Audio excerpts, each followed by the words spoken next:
ప్రస్తుతం భారతదేశంలో కాంగ్రెస్, భారతీయ జనతా పార్టీలు, వామపక్ష పార్టీలు తలపడుతున్నాయి. ఈ వామపక్ష పార్టీలు, కాంగ్రెస్ పార్టీల కంటే ప్రస్తుతం భారతీయ జనతా పార్టీ హవా ఎక్కువగా ఉంది. ఈ భారతీయ జనతా పార్టీ 3 విడతలుగా వరుసగా గెలుస్తూ వచ్చింది. ప్రధానమంత్రి నరేంద్ర మోడీ గారు కూడా 3వ సారి కూడా ప్రధానమంత్రిగా పనిచేస్తున్నారు. ఈ విధంగా మనం చూసుకుంటే భారతదేశమే కాదు, ఏ రాష్ట్రంలో అయినా సరే నాయకుడు సమర్థుడు అయితే ఆ పార్టీ అభ్యర్థులు గెలుపొందడం ఖాయం అంటున్నాడు. అయితే భారతీయ జనతా పార్టీకి ఆంధ్రప్రదేశ్ రాష్ట్రంలో స్థానికంగా కొంత బలం ఉన్నప్పటికీ కూడా నాయకుల కొరత అయితే ఉంది. ఆ నాయకుల కొరత లేకుండా నాయకుడు సమర్థుడైతే గెలుపు సునాయాసం ఉంటున్నారు. భారతీయ జనతా పార్టీ సీనియర్ నాయకులు, భారతీయ జనతా పార్టీ కైకలూరు నియోజకవర్గం కళ్యాణ మండల అధ్యక్షులు నంబూరి విజయ నరసింహరాజు గారు అలియాస్ భానురాజు గారు. ఇప్పుడు భానురాజు గారితో మనం మాట్లాడి కైకలూరు నియోజకవర్గంలో భారతీయ జనతా పార్టీ 2 సార్లు విజయం సాధించడానికి కారణాలు ఏంటి, కారకులు ఎవరో తెలుసుకుంటాం. నమస్తే అండి విజయ నరసింహరాజు గారు, భానురాజు గారు.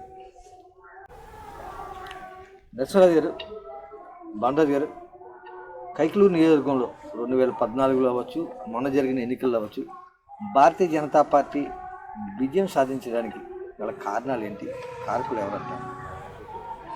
నమస్కారం అండి. ఈ భారతీయ జనతా పార్టీ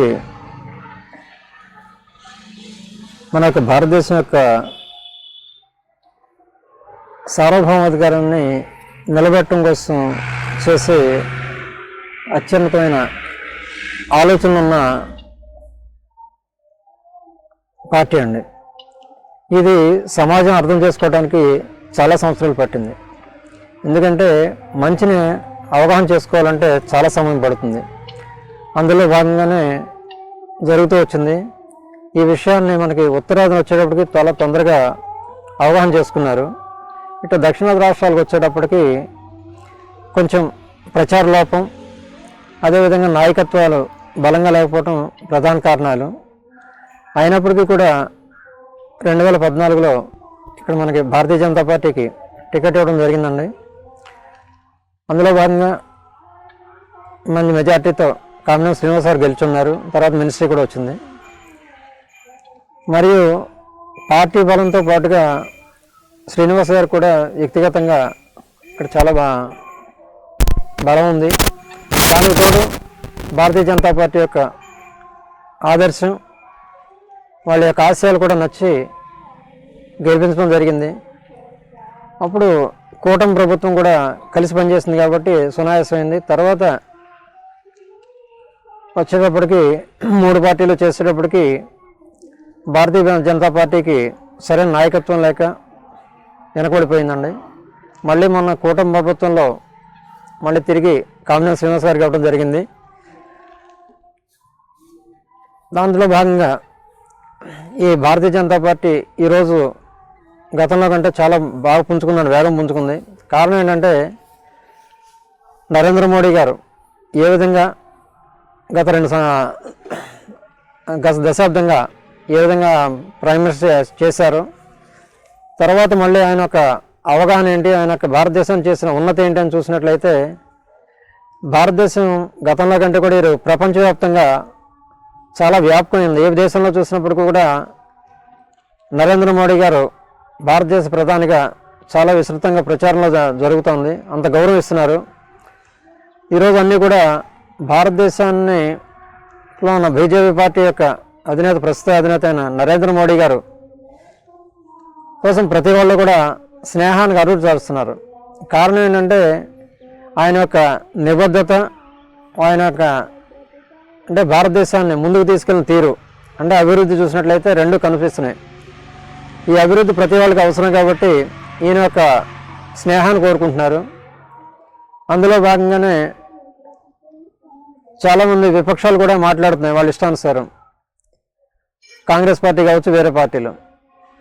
భారతీయ జనతా పార్టీ అనేది దేశానికి క్షేమం కోరే పార్టీ, వ్యక్తి పార్టీ కాదు, వ్యవస్థ. అంటే ఎవరు కూడా వ్యక్తితో నిర్మాణం కాలేదని భారతీయ జనతా పార్టీ.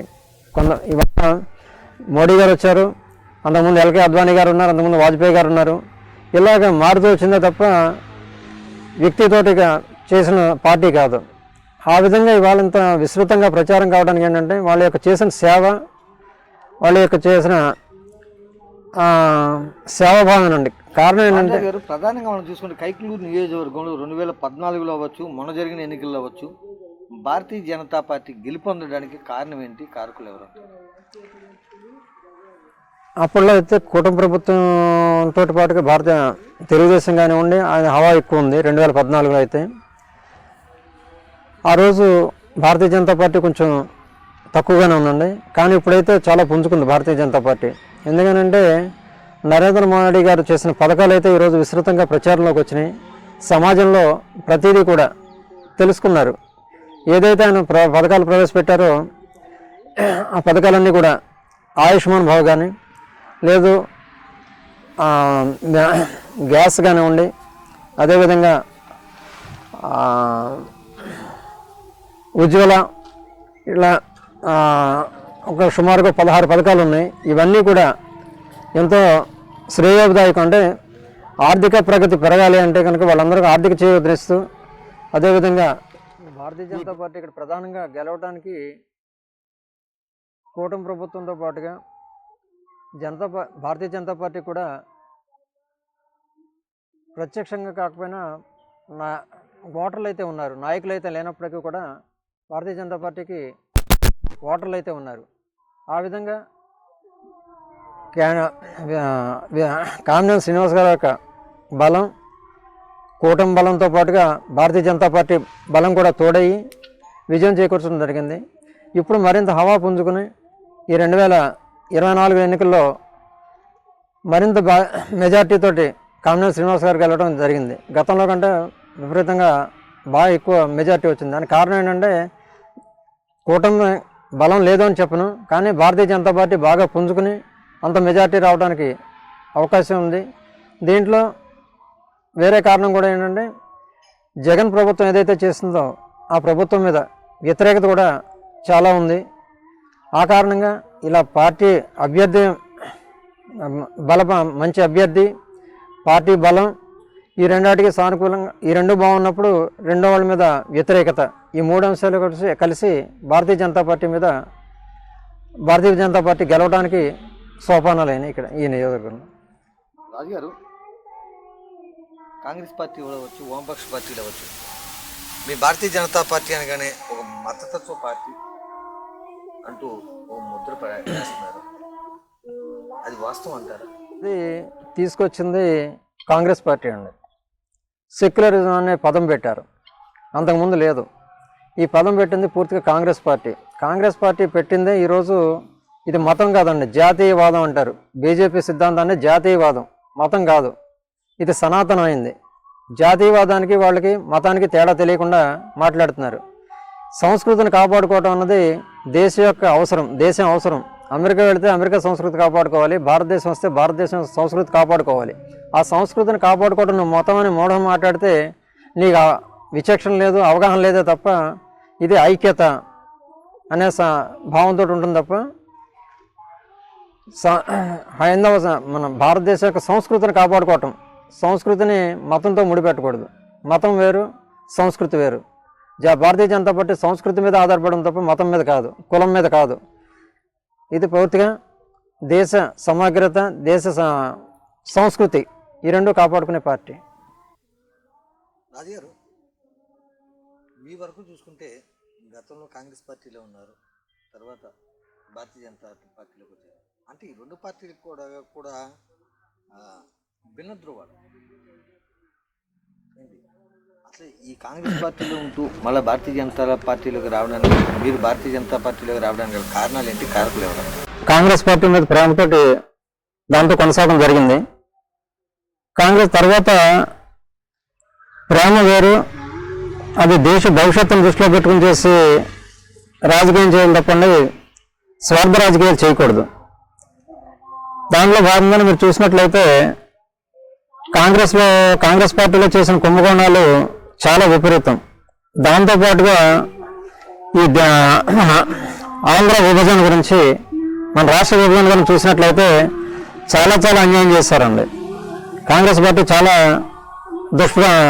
దీని మీద చాలా అన్యాయం జరిగింది ఆంధ్రప్రదేశ్కి. ఏదన్నా విభజించేటప్పుడు పరస్పరం కూర్చొని చర్చించాలి జరగాలి తప్ప చర్చలు లేకుండా వాళ్ళ ఇష్టానుసారం జరిగింది. దాని మీద ఆ రోజు మేము చాలా వ్యతిరేకించాం కూడా. ఇక్కడ సమైక్య ఆంధ్ర గురించి చాలా కాలం పోరాటం చేశాం. చేసిన తర్వాత వీళ్ళకి ఏదైనా ఒక సమస్యను పరిష్కారం చేసే దిశ అవగాహన లేక వాళ్ళ ఇష్టానుసారం అర్ధరాత్రి చేసిన కార్యక్రమాలు చూసినట్లయితే ఇది సరైన అవగాహన లేని వ్యక్తులు చేసే పాలన ఉంది తప్ప అవగాహన ఉన్న వ్యక్తులు కాదు. తర్వాత చూసినట్లయితే పివి నరసింహారావు తర్వాత అంత ప్రజారంజకంగా మంచి ఉన్నత విలువలతో ఉన్న వ్యవస్థ కనిపించట్లేదు. అన్ని కుంభకోణాలు వేరు వేరు స్థితిలో ఉన్నాయి. కాబట్టి ఇది కాదు, మనం ఎంతసేపు మన భారతదేశం భవిష్యత్తు బాగుంటే అందులో నేను ఉంటాను, ఆ విధంగా ఏదైతే మనకు మంచి జరుగుతుందనే సంకల్పం ఉందో ఆ సంకల్పంతో భారతీయ జనతా పార్టీ అయితే ఉన్నత ఆశయాలతో ఉన్నారు. అంతకుముందు లేదని కాదు, ముందు ఏదో విశ్వాసం ఏర్పడుతుంది, అందులో నచ్చకపోతేనే వేరే దాంట్లో రావడం జరుగుతుంది. ఆ విధంగా భారతీయ జనతా పార్టీలోకి రావడం జరిగింది. ఈ రోజుకి చూసినట్లయితే మోడీ గారు వచ్చిన దగ్గర నుంచి కూడా ఎక్కడ కుంభకోణాలు అంతా ప్రగతిపరమే. అటువంటి పార్టీతో కలిసి పనిచేసినట్లయితే ఇటు దేశం ఏదైతే అభివృద్ధి చెందిందో ఆ దేశంలో నేను ఉంటాను, నేను అభివృద్ధి చెందానని చెప్పి ఈ పార్టీలో కొనసాగించడం జరుగుతుంది. లక్ష్మణరావు గారు, ప్రధానంగా మనం చూసుకుంటే 2014 నుంచి 2019 వరకు భారతీయ జనతా పార్టీ అభ్యర్థి కామినేని శ్రీనివాసరావు గారు కైకలూరు నియోజకవర్గంలో ఎమ్మెల్యేగా పనిచేశారు. ఆ తర్వాత జరిగిన ఎన్నికల్లో 2019 నుంచి 2024 వరకు దూల నాగేశ్వర గారు పనిచేశారు. అంటే ఈయన 5 సంవత్సరాలు పనిచేశారు, ఆయన 5 సంవత్సరాలు పనిచేశారు. వీళ్ళిద్దరు పనితనంలో ఎవరు బాగా నియోజకవర్గం కోసం ఎవరు బాగా పనిచేశారంటే మీరు ఏం చెబుతారు? ఇందులో మీకు పనే కనిపిస్తుందండి. ఎందుకంటే కామినేని శ్రీనివాస్ గారు చాలా విస్తృతంగా చేశారండి. ఈ నియోజకవర్గానికి చాలా 300 కోట్లు సుమారు పైన తీసుకొచ్చారు. అది యాక్యురేట్ ఫిగర్ అయితే నాకు గుర్తులేదు. ఇంత గతంలో ఇప్పుడు జరగలేదండి. ఇంతకుముందు అంటే 2014 కానీ అంత ముందు కానీ ఇంత ఉన్నతంగా ఈ నియోజకవర్గంలో డెవలప్మెంట్ జరగలేదు. తర్వాత ఈ కామినేని శ్రీనివాస్ గారు తర్వాత దూల నాగేశ్వరరావు వచ్చిన తర్వాత డెవలప్మెంట్ అన్నది చాలా చాలా అల్పం ఉంది. అంటే చాలా అల్పం, అంటే 5% 10% చెప్పుకోవాలి తప్ప అంతమించి అయితే చెప్పడానికి లేదు. కామినేని శ్రీనివాస్ గారు 100% చేసినట్లయితే ఈయన 10% కూడా చేసినట్లు మనకి ఎక్కడ కనిపించదు. కాబట్టి చాలా పూర్తి వ్యత్యాసం ఉంది. అంటే ఈయన సమర్థుడు, అదేవిధంగా నిర్వహించే శక్తి సామర్థ్యాలు ఉన్న వ్యక్తి కామినేని శ్రీనివాస్ గారు అండి. భారత గారు, మీరేమో భారతీయ జనతా పార్టీ నెంబర్ 1, లేకపోతే నరేంద్ర మోడీ గారి పరిపాలన నెంబర్ 1, నరేంద్ర మోడీ గారు మన భారతీయ సంస్కృతి సంప్రదాయాలను కాపాడుతున్నారు, నలుదిక్కులో చాటుతున్నారని మీరు అంటున్నారు. కానీ కాంగ్రెస్ పార్టీ నాయకులు రాహుల్ గాంధీ గారు అవ్వచ్చు, మిగతా వాళ్ళు ఎవరైనా కావచ్చు, భారతీయ జనతా పార్టీ ఆర్ఎస్ఎస్ కలిపి భారతదేశాన్ని బస్టు పట్టిస్తున్నాయని పబ్లిక్గా ప్రచారం చేస్తున్నారు. దీని మీద మీ అభిప్రాయం ఏంటి సార్? ఇది ఒక పూర్తి చదువు లేని వ్యక్తి మాట్లాడే విషయం. ఏమాత్రం చదువుకున్నప్పటికీ కూడా ఆ విధంగా మాట్లాడక్కర్లేదు. కారణం ఏమంటే కాంగ్రెస్ పార్టీ గతంలో గణతంత్ర దినోత్సవం జరుగుతూ ఉంటే ఆర్ఎస్ఎస్ వాళ్ళతోటి కవాత్ చేయించిందండి. ఎందుకంటే ప్రభుత్వం నిర్వహించే దాంట్లో ఒక ప్రైవేట్ ఆర్గనైజేషన్ ఉంది అంటే దానికి ఎంత విలువ ఉందండి, అది పరిజ్ఞానం మర్చిపోయారు. తర్వాత ఆర్ఎస్ఎస్ గురించి మాట్లాడుతున్నారు. ఆర్ఎస్ఎస్ గురించి ఏదైనా ఒక నిరూపణ చేయండి, ఫలానా చేశారు, దీనివల్ల సమాజానికి హాని జరుగుతోంది, మనం చేయటం అంటే దాని మీద అభియోగం చేయటం తేలికండి. కానీ వాస్తవం మాట్లాడండి. ఏం చేశారు, ఏం మతం విడదీశారు, ఏం చేశారు? భారతదేశం నుంచి ముస్లిం బయటకు పంపించేశారా, లేకపోతే క్రిస్టియన్స్ బయటకు పంపించేశారా? ఎవరిని హక్కును చేర్చుకున్నారో, ఎవరిని తృణీకరించారో? సమైక్యంగా ఉండమనే కోరుకున్నారు తప్ప ఐక్యత కోసం పాటుపడేది ఆర్ఎస్ఎస్. అటువంటి సిద్ధాంతాలు ఉన్న వ్యక్తికి సిద్ధాంతాలని ఇవాట కూడా పోషిస్తుంది. మీకు ఆ సిద్ధాంతాలు నచ్చక మీకు విభజన అంటే విడగొట్టి చేయాలనే సంకల్పంతో ఎక్కడికక్కడ మసీదులు కడతారు, లేకపోతే చర్చిలు కడతారు, లేకపోతే దేవస్థానాలు వెళ్తారు. దేవస్థానాలు వెళ్తే మీరు ఏం చేస్తారు? నటిస్తున్నారు తప్ప వాస్తవం ఉందా? నిన్న మీరు ఏదో హోమాలు చేస్తున్నారు. హోమాలు చేస్తుంటే ఏం చేస్తున్నారు? ఒక సాంప్రదాయం ఉందా? హైందవ సాంప్రదాయం, హిందూ సాంప్రదాయం చేస్తున్నారా? లేదు. కాబట్టి మీరు నటన తప్పితే దాన్ని సమాజానికి విష ప్రచారం చేయడానికి ఉపయోగపడుతుంది తప్ప వాస్తవానికి కాదు. ఏదన్నా ఉంటే ఫలాంటి చేశారని నిరూపించండి. నిరూపణ లేని అభియోగాలు హాస్యాస్పదంగా ఉంటే సమాజం గమనిస్తుంది. కానీ ఏంటంటే మీ వరకు మీకు ట్విట్టర్లోనే మీరు పంపిస్తున్నారే తప్ప తిరిగి మీరు ఎక్కడ చూడలేదు. దయచేసి చూసి ఈసారి ఏదైనా మాట్లాడేటప్పుడు వాస్తవం ఏంటి, వీళ్ళ వల్ల ఫలానా హాని జరిగింది, ఫలానా చోట విడిపోయింది, లేకపోతే మిజోరాంలో ఎవరు విరగొట్టడానికి ప్రయత్నం చేస్తున్నారు, ఇవి ఒకసారి తెలియజేయండి. తెలియజేస్తే సమాజానికి తెలుస్తుంది. అప్పుడు ఆర్ఎస్ఎస్ ఎందుకు ఎదుగుతోంది? ఈరోజు కూడా ఆర్ఎస్ఎస్ ఎదుగుతోంది, బీజేపీ పెరుగుతోంది. కారణం ఏంటంటే మీరు చేసేది అవాస్తవం కాబట్టి ఈరోజు పెరుగుతోంది. ఎప్పుడైతే అవాస్తవం మీరు వాస్తవాలు గమనిస్తే చెప్తారో మీకు కూడా విలువలు పెరుగుతాయి. దయచేసి విలువలతో మాట్లాడటం మనం నేర్చుకోవాలి. అది మన యొక్క భారతీయ సంస్కృతి. రాజుగారు, పార్టీలు ఏదైనప్పటికీ కూడా మనం మాట్లాడుతూ అనుకుంటా ఉండే రైతే రాజు, లేకపోతేనేమో దేశానికి వెన్నుముక్క, జై జవాన్ జై కిసాన్ అనుకో. కానీ జై జవాన్ జై కిసాన్ కూడా రైతులు ఆత్మహత్యలు చేసుకుంటున్నారు, కిసాన్లు ఎదుటివారి కాల్పులకు బలవుతున్నారు.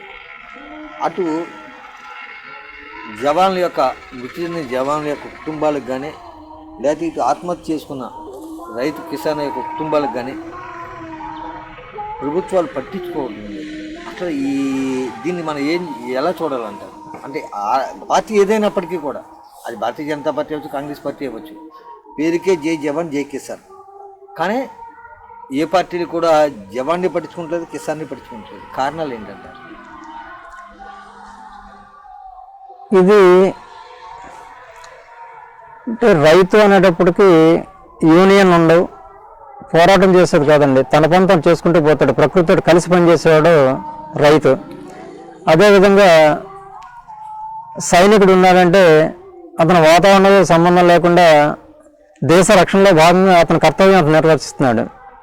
అంటే ఇక్కడ కర్తవ్యం అన్నది తన యొక్క బాధ్యతగా చేస్తున్నాడు. రైతు చేస్తున్నాడు, అదేవిధంగా సైనికుడు చేస్తున్నాడు.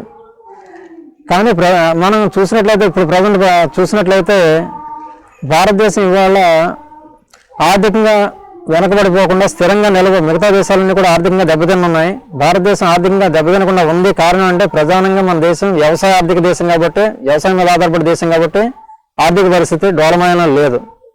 ఈ అవసరాన్ని గుర్తించి ఈ అందరూ రైతులు బాగుండాలి, రైతు బాగుంటేనే రాజ్యం బాగుంటుంది అని చెప్పే సంకల్పం ఎప్పుడైతే ఆలోచిస్తారో ఈ ఆలోచనకి చాలా కాలం నుంచి పునాది పడుతుంది, కానీ ప్రమాణంగా తీసుకోవట్లేదు. ఎందుకంటే వీడు రైతు ఎంతసేపు కష్టపడ్డాం తప్ప తనకు అది కావాలి ఇది కావాలని కోరుకునే స్వభావం లేదు. కేవలం ప్రతి వారు కూడా రాజకీయ నాయకులు రైతు కుటుంబం నుంచి వచ్చాను అని చెప్తారు తప్ప రైతు అనేదానికి ఒక అర్థం తెలియాలండి. నా తండ్రి నాకు ఆస్తి అయితే ఇవ్వచ్చు, నేను వ్యవసాయం చేయటం మానేసి వ్యాపారం చేసుకుంటే నేను రైతు కుటుంబం నుంచి వచ్చినట్టు అయినప్పటికీ కూడా నాకు రైతుగా ఏ కష్టం తెలియదు. కానీ రైతుగా చూసినట్లయితే ఇవాళ ఆత్మహత్యలు చేసుకున్నాం. ఇంకోటి ప్రధాన కారణం ఏంటంటే మిగతా రంగాలన్నీ కూడా ప్రతిదీ చూసుకొని గ్రాఫ్ చూడండి, ప్రతి రంగంలోనూ కూడా ఆదాయాలు పెరిగినాయి. అదేవిధంగా రైతుకి ఆదాయం పెరగల. ధాన్యం రేటు చూడండి, ఉద్యోగస్తులు చూడండి, లేకపోతే ఇంకోటి చూడండి. గతంలో బంగారంతో పోల్చేవారు.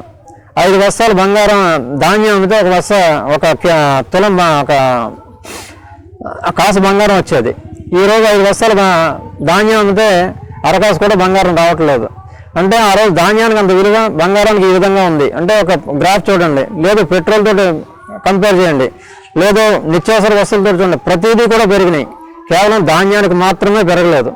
ఈ ధాన్యాన్ని కూడా పెరిగినప్పుడు ఈ అవస్థ ఉండదు. రెండోది, ఇవాళ ఇంత సస్టైనబుల్గా ఉంది. తర్వాత ప్రపంచం బ్రతకాలి అంటే ఆర్టిఫిషియల్ ఇంటెలిజెన్స్, ఇంకోటి ఇంటెలిజెన్స్, ఇవన్నీ కూడా ఆహారం తర్వాత అండి. ఈ ఆహారం నుంచి ఎప్పుడైతే రైతు దూరం అయిపోతాడో, పొలం నుంచి రైతు దూరం అయిపోతే ఏ సంస్థ ఏ వ్యక్తి కూడా భూమి మనవడే ఉండదు. కాబట్టి రైతు తప్పనిసరిగా మనం పోషించుకోవాల్సిన అవసరం ఉంది. అతనికి గౌరవం ఇవ్వాల్సిన బాధ్యత ఉంది. మీరు గౌరవం అందరికీ ఇస్తున్నారు కదా, వ్యాపారస్తులకు ఇస్తున్నారు, వ్యవసాయ అందరికీ ఇస్తున్నారు. అదేవిధంగా ఇతను కూడా కొన్ని గుర్తించి చేసినట్లయితే వ్యవసాయం కూడా ఇవాళ యువత మళ్ళీ తిరిగి వస్తారు. దేశానికి మరింత ఆర్థిక బలోపేతం అవుతుంది. ఈరోజు మనం చాలా వరకు విదేశాల నుంచి కూడా కొంచెం చేసుకుంటున్నాం. రాజుగారు, అగ్గిపుల్ల తయారు చేసిన కాంచి టీ గ్లాస్ తయారు చేసేప్పుడు కూడా ఒక రేటు దానికి నిర్ణయిస్తున్నారు. కానీ రైతు పండించిన పంటకి రైతు రేటును నిర్ణయించలేకపోతున్నాడు. ఇప్పుడు అగ్గిపుల్ల తయారు చేసేప్పుడు కూడా 10 అగ్గిపుల్లలు పెట్టి ఇది రూపాయి, ఇది ₹2 అని రేట్ ఫిక్స్ చేస్తున్నారు. అలాగే టీ గ్లాస్ అంటే మన ప్లాస్టిక్ గ్లాస్ తయారు చేసేవాడు కూడా రేటు పెడుతున్నాడు. ఫ్రీగా ప్రకృతిలో దొరికే మంచినీరుని ఒక బాటిల్లో పట్టి దానికి కూడా రేట్ ఫిక్స్ చేస్తున్నారు. కానీ రైతు ఆరుగాలం ఎండనగా వానలుగా కష్టపడి పండించిన పంటకి ఓ రేటుని ఫిక్స్ చేయలేకపోతున్నారు. అసలు దీనికి కారణం ఎవరంటారు, కారకులు ఎవరంటారు? దీనికి అంటే ఇది వ్యాపారం, ఇదేమో కర్షకుడికి వ్యాపారానికి తేడా ఉందండి. వ్యాపారం అనేటప్పటికీ దాంట్లో పెట్టుబడి, లాభం ఇవన్నీ వస్తాయి. అదే కర్షకుడికి వచ్చాడు, రైతుకు వచ్చేసరికి మనం పెట్టుబడి పెద్దగా చూడలేదండి. పెట్టుబడి అంటే ఇప్పుడంటే ఆధునికంగా వచ్చింది కాబట్టి ప్రతిదీ కొనుక్కునేస్తున్నాం. మీరు చెప్పిన సిస్టమ్ ఎప్పటి నుంచో పూర్వం నుంచి ఉంది కాబట్టి అప్పుడు రైతు తన చేలో తనే పని చేసుకోవటం, తన కష్టానికి ఏం పెద్ద ఇంత ఫలితం, ఇంత కిమ్మత్ కట్టుకునేవాడు కాదు. తన ఎడ్లతో దున్నుకునేవాడు వ్యవసాయం, దానికి ఇంత కిమ్మత్ అని కట్టేవాడు కాదు. అన్ని వనరులన్నీ అతనే సమకూర్చుకున్నాడు, దానికి విలువ కట్టేవాడు కాదు. విలువ కట్టి అవగాహన అతనికి ఉండేది కాదు. ఆ పంటనే దాన్ని కొంత వ్యాపారం చేసుకుని కొంత చేసుకుని వస్తు మార్పిడి వ్యవస్థలోంచి తర్వాత ద్రవ్య మార్పిడికి వచ్చేటప్పటికి ఎలా దీన్ని మనం రేటు నిర్ణయించాలి అనే స్వానుభవం రైతుకి చిక్కలేదు. ఆ విధంగా రైతుకి ఎప్పుడైతే చిక్కలేదో ప్రభుత్వం మీద ఆధారపడిపోయాడో ప్రభుత్వం ఎంఎస్పీ అని ఫిక్స్ చేయడం జరిగిందే తప్ప ఈరోజు కూడా మనకు ఆ వ్యవస్థ లేదండి. దాన్ని కొంచెం భవిష్యత్తులో తీసుకురావాల్సిన అవసరం ఉంది. దీన్ని కొంచెం రైతులకు సంఘటితం అయ్యి రైతులు అవగాహన చేసుకుని దీన్ని నిర్ధారణ చేసి దీన్ని కూడా వ్యాపార కోణంలో చూసినప్పుడు దీనికి ఆ నిర్ధారణ, దీనికి కొంత ప్రభుత్వ సహకారం ఉన్నప్పుడు సహకారం అవుతుందండి.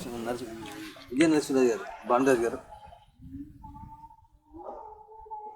గతంలో అంటే మీ చిన్నప్పుడు కానీ మేము చిన్నప్పుడు కానీ ఎవరైనా పట్టణం నుంచి కానీ లేకపోతే రాజకీయ నాయకులు అవ్వచ్చు, లేకపోతే పెద్దవాళ్ళు ఎవరైనా వస్తే పల్లెటూరుకి వస్తే ఏమండి మా ఊరికి బడి కావాలి, మా ఊరికి గుడి కావాలని అడిగేవారు. కానీ ఈ రోజున మా ఊర్లో ఒక వృద్ధాశ్రమం పెట్టండి అంటున్నారు. అంటే కొడుకులు ఉండి కూడా తల్లిదండ్రులు, పిల్లల నుండి కూడా తల్లిదండ్రులు ఇద్దరు కూడా వృద్ధాశ్రమంలోకి ఉంటున్నారు. అసలు దీనికి కారణం ఏంటంటారు, కారకులు ఎవరంటారు? దీనికి చూసినట్లయితే చాలా మంచి ప్రశ్న వేస్తారండి. బడి అవసరం ఏంటి, గుడి అవసరం ఏంటి? ఈ రెండు కూడా రెండు పాఠశాలలు అండి జీవనానికి. బడి అన్నది భౌతికంగా మనం జీవించడానికి కావాల్సిన విద్యను అందించేది బడి. అదే గుడి అన్నది మన సంస్కృతి, మన సాంప్రదాయం, జీవన విధానం నేర్పేది గుడి అండి. కాబట్టి బడిలో నేర్చుకునేదేమో నా ఉపాధి కోసం నేర్చుకునేవాడిని, గుడిలో నేర్చుకునేది నా యొక్క జీవన విధానం, నేను కుటుంబ వ్యవస్థను ఎలా ఉండాలి, ఇవన్నీ కూడా ఇతిహాసాలు, పురాణాల ద్వారా వచ్చే సమాచారం సేకరించి తెలుసుకుని ఆ విధంగా జీవించే విధానం తెలియజెప్పేది. కాలక్రమంలో మన యొక్క సంస్కృతికి సంబంధించి ఆంగ్ల మాధ్యమంలో వెళ్ళిపోయింది మొత్తం వ్యవస్థ అంతా కూడా. ఆంగ్ల మాధ్యమంలోకి ఎప్పుడైతే వెళ్ళిపోయిందో ఈ యొక్క విశిష్టతలు తెలియజెప్పే విధానం లేదు.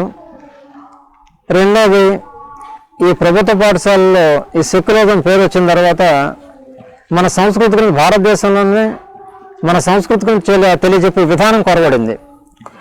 నాకు చిన్నప్పుడు పాఠశాలలో చెప్పేవారు, ఏదైనా పుస్తకం తీసేటప్పుడు గణపతి స్థితితో లేకపోతే లక్ష్మీ సరస్వతి స్థితితో చేసేవాళ్ళం. ఎందుకు చేస్తాం? ప్రతి వ్యక్తి కూడా తన దైవాన్ని ఆరాధించడం తప్పు కాదు, ఆ విధంగా దైవాన్ని ఆరాధిస్తారు. గణపతి విఘ్నాలు కలగకుండా ఆయన చేసేవాళ్ళం. అదేవిధంగా సరస్వతి స్థితి అంటే నాకు సరస్వతి నమస్తభ్యం వరదే కామరణమే అని చెప్పేవాళ్ళం. అంటే నాకు చదువును అభ్యించమని చెప్పి అమ్మవారిని పూజ చేసుకుని ఒక భక్తి శ్రద్ధ ఉండేది. అక్కడ శ్రద్ధ ఉండేది అంటే భక్తి ఒకటి, తర్వాత శ్రద్ధ ఏకాగ్రత పెరిగినప్పుడు అతను అవన్నీ కూడా క్షుణ్ణంగా నేర్చుకునేవాడు. ఈరోజు ఆంగ్ల మాధ్యమంలో ఇవన్నీ ఎక్కడ కూడా లేవు. కేవలం టింగిల్ లిటరేచర్ లేకపోతే ఈ విధంగానే చెప్తున్నారు తప్ప సంస్కృతి లేదు. ఈ సంస్కృతి ఎప్పుడైతే లేకపోయిందో ఏ నేర్చుకున్నాం తీసుకున్నాం ఇచ్చుకున్నాం తప్ప మమ్మీ డాడీ. మీరు ఒకటి చూడండి, అమ్మ అని పదంలో ఎంత ఉంటుంది, లేదా నాన్న అని పదంలో ఎలా ఉంటుంది. రెండోది అమ్మ నాన్న తప్ప మమ్మీ డాడీ అందరూ అంకులు ఆంటీలే. అలా కాకుండా చిన్నాన్న లేకపోతే పెదనాన్న పిన్ని లేదా బాబాయి ఈ పిలుపులో చూడండి మాధుర్యం ఉంటుంది. పిల్లలకి అది నేర్పట్లేదు కదా. ఎప్పుడైతే మీలో భావ ప్రకటన లేదో అప్పుడు అటాచ్మెంట్ తగ్గిపోతుంది, ఒకరికి అనుసంధానం తగ్గిపోతుంది, ప్రేమాప్యతలు ఉండవు. ఎప్పుడైతే ప్రేమాప్యతలు లేవో అందరం విడివిడిగానే ఉంటాం తప్ప ఐక్యతగా ఉన్నాం. అది ప్రధాన కారణం. మన సంస్కృతిని తెలియజేసినట్లయితే తప్పనిసరిగా ఆ విలువలు కలిసే ఉంటారు. విడిపోవటం అంటే పెద్దల ప్రయోజనం కూడా తెలియట్లేదు ఈరోజు. ఎందుకు పెద్దలు కావాలి అంటే నానమ్మ తాతయ్యలు వీళ్ళందరూ ఏమి ఉండాలి అంటే వాళ్ళ యొక్క అనుభవాలు పిల్లలకు చెప్పేవారు. నాన్న ఇట్లా ఉండాలిరా నీతి కథలు చెప్పేవారు. ఆ నీతి కథలు వాళ్ళు చెప్పే పరిస్థితి లేదండి. కేవలం స్కూల్కి వెళ్తున్నామో చదువుకున్నా ఒక బౌండరీలో ఉండిపోయారు తప్ప నీతి కథలు చెప్పే విధానం లేకుండా పోయింది. ఈ విధంగా మన సంస్కృతి వెనకబడిపోయిన కారణంగా ఇవాళ వృద్ధాశ్రమాలు రావడం ప్రధాన కారణం. రాజుగారు, మనం ఇప్పుడు ప్రధానం చూసుకుంటే ఇప్పుడు పిల్లలు ఉండి తల్లిదండ్రులు వృద్ధాశ్రమంలో ఉంటున్నారు. సరే, మీరు చెప్పినట్టు మనం ఏదో అనుకోవచ్చు. కానీ అదే పిల్లలు అదే తల్లిదండ్రులు మరణాంతరం అంటే తల్లిదండ్రులు బతుకుండగా భోజనం పెట్టని పిల్లలు ఆ తల్లిదండ్రుల మరణాంతరం 4,000 మందికి భోజనాలు పెట్టి 40 రకాల వంటలతోటి 4,000 మందికి భోజనాలు పెడుతున్నారు. దీనికి కారణం ఏంటంటారు? అంటే తల్లిదండ్రులు ఉండగా 4 రోజులు పెట్టలేదు, తర్వాత 40 రకాల పిండి వంటలతోటి 4,000 మందికి భోజనాలు పెడుతున్నారు. దీన్ని మనం ఏ విధంగా చూడొచ్చు అంటారు? ఇది స్పష్టమైన అవగాహన రాయొచ్చానండి. కారణం ఏంటంటే శ్రద్ధవాన్ శ్రాద్ధం పెట్టడం అంటారండి. శ్రాద్ధం అంటే శ్రద్ధగా చేసేది అని. అది చనిపోయిన తర్వాత కాదని చేసేది, బ్రతికుండగా చేయాల్సిందని శ్రాద్ధం అంటారు తప్ప ఈ స్పష్టమైన అవగాహన లేక మన సంస్కృతంలో సమాజానికి అవగాహన లేక ఆ పదాలకు సరైన నిర్వచనం తెలియక ఆ విధంగా చేస్తున్నారు తప్పండి. చనిపోయిన తర్వాత నువ్వు ఏం చేసినా అది కాదు. తల్లిదండ్రులు కానీ ఎవరైనా బ్రతికుండగా చేసిందే సేవ, సరిపోయి చేసింది సేవే కాదు. దాన్ని ఒక అవగాహన లేక ఒక ఆడంబరంగా చేస్తున్నాం తప్ప దానివల్ల ప్రయోజనం అయితే శూన్యం ఉంది. రాజుగారు, గత దశాబ్ద కాలంగా మనం చూసుకుంటే అంటే గత 10 సంవత్సరాలుగా చూసుకుంటే గతంలో కంటే గత 10 సంవత్సరాల దశాబ్ద కాలం నుంచి హిందూ దేవాలయాలపై, విగ్రహాలపై, రథాలపై దాడులు ఎక్కువగా జరుగుతున్నాయి. అసలు దీనికి కారణం ఎవరంటారు? కారకులు ఎవరంటారు? కారణం ఏంటంటారు? కారకులు ఎవరంటారు? దీనికి కొన్ని స్వార్థ మత శక్తులు ఏవైతే ఉన్నాయో వాళ్ళు దాడులు చేసి ఈ యొక్క సమాజం యొక్క ఈ యొక్క భారతదేశం యొక్క సంస్కృతిని నాశనం చేసి కొత్త సంస్కృతిలో తీసుకెళ్ళాలి అనే స్వభావంతో చేస్తున్నారు. కేవలం ఆ సంస్కృతి అలవడటానికి కారణం కూడా ఈ ఏదైతే ఈ హైందవులు అని చెప్పుకున్నారో ఈ హైందవ సమాజం అండి. కారణం ఏంటంటే ఈరోజు సమాజంలో గుళ్ళు పెరుగుతున్నాయి, భక్తులు పెరుగుతున్నారు, కానీ అదేవిధంగా క్రైమ్ రేట్ కూడా పెరుగుతుంది. దాడులు కూడా పెరుగుతున్నాయి కదండి. దాడులు కూడా పెరుగుతున్నాయి. కేవలం అంటే వాళ్ళే కాదు, మన హైందవుల్లో కూడా మన ఐకమత్యం కానీ ఒకళ్ళొకళ్ళ భేదభావం కానీ ఎక్కువ అవుతుంది.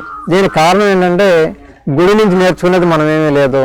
గుడిని ఎలా చూసుకునే ఉండాలి, గుడి యొక్క ఆవశ్యకత ఏంటని చెప్పి మనం మర్చిపోయిన కారణంగా మనలో చైతన్యం ఉన్నంతసేపు మనం ఎప్పుడైతే శ్రద్ధగా గుడిని బడిని ఎప్పుడైతే ఆదరిస్తామో వేరే వాళ్ళు ఎవరు కూడా మన మీద దాడి చేయడానికి అవకాశమే లేదు. అది మనం వదులుకున్నాం. కేవలం పండుగ రోజున పబ్బం రోజున వెళ్తున్నాం తప్ప గుడి ఎప్పుడూ అవసరము, గుడిలో మనం ఎందుకు పెట్టుకున్నాం, గుడి అవసరమైన ప్రాశస్త్యం మనం మర్చిపోయిన కారణంగా వీళ్ళు మర్చిపోయారు. మన మతంలో మార్చుకోవాలనే సంకల్పంతో మనలో తృణీకరించడానికి దైవం మీద విశ్వాసం లేకుండా చేయటం కోసం చేసే ప్రక్రియ తప్ప వేరే కాదు.